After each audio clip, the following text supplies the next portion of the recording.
Hi, my name is Justin Conway. Today I'm going to describe how to create a transparent background in Adobe Photoshop. The reason you might want to do this is if you want to really bring the primary point of that image forward and kind of push the rest of the background into the background a little bit further so that the image has the attention drawn to the forefront image. This is a great way to do it. Also to have different blending options with the background, variety of different uses. I'll get through the best way to do this in what I've tried to do.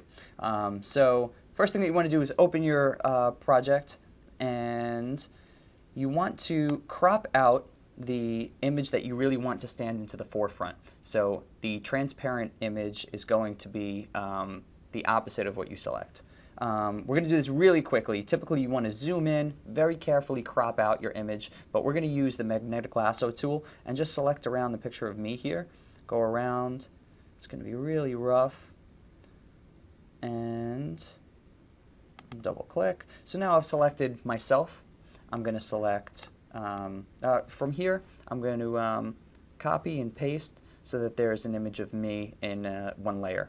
Then I'm going to hit Command and click that image in the Layers option menu, and it'll reselect that area that I had there.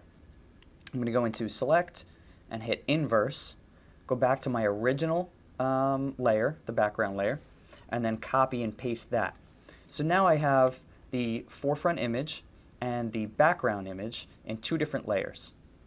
Now if I select the background image alone and I go to opacity, I'll be able to lower the opacity and make it more transparent. A good thing to do in this situation would be to add a buffer in between or as the background with the color of your choosing or with a different image. For this example, we're going to just select this layer and make it a black background.